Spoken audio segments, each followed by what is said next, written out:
অনেকের কাছে বিরিয়ানি একটা আবেগের নাম। সময় সাপেক্ষ হওয়ার কারণে অনেকেই করতে চান না। তবে আজকের পর্বে ঝটপট ওয়ানপট চিকেন বিরিয়ানি তৈরি করে দেখাচ্ছি। 650 গ্রাম মুরগির মাংস বড় করে কেটে নিয়েছি। এবার এর মধ্যে দিয়ে দিচ্ছি লবণ 1 চা চামচ, টক দই দিয়ে দিলাম 2 টেবিল চামচ, লাল মরিচের গুঁড়া 1 চা চামচ, ধনিয়া এবং জিরার গুঁড়া দিয়ে দিলাম 1 চা চামচ। ভালো করে মাখিয়ে নিয়ে একটা পাশে রেখে দিচ্ছি 30 মিনিটের জন্য। এখানে নিয়েছি সাদা এলাচ, কালো এলাচ, সাদা এবং কালো গোলমরিচ, জয়ফল, জয়ত্রী, লবঙ্গ, দারচিনি আর নিয়েছি অর্ধেকটা স্টার মশলা। সবগুলোকে না ভেজে গুঁড়া করে নিব। 2 কাপ বাসমতি চাল ভালো মতো ধুয়ে আধা ঘন্টার জন্য ভিজিয়ে রাখলাম।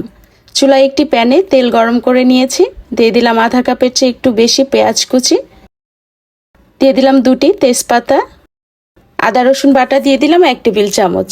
যখন এরকম লালচে হতে শুরু করবে এই পর্যায়ে এর মধ্যে দিয়ে দিচ্ছি ম্যারিনেট করে রাখা চিকেনগুলো,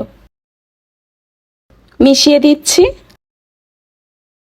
বাটিটা ধুয়ে সামান্য একটু পানি দিলাম আর যে মশলাগুলো গুঁড়া করে রাখলাম সেই মশলা পুরোটুকুই দিয়ে দিলাম। উল্টে পাল্টে মিশিয়ে দিয়ে চুলার আঁচ একেবারে কমিয়ে 5 থেকে 7 মিনিট রেখে দিব।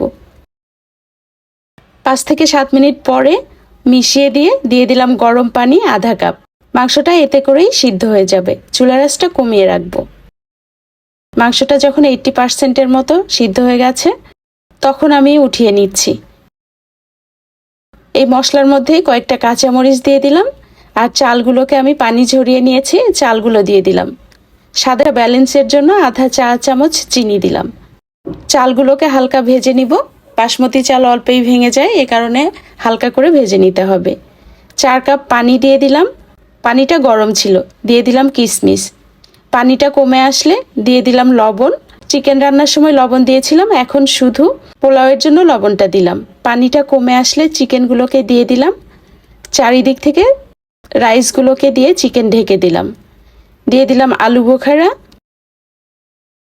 কয়েকটা জায়গায় সামান্য একটু ফুড কালার দিলাম দেখার সৌন্দর্যের জন্য।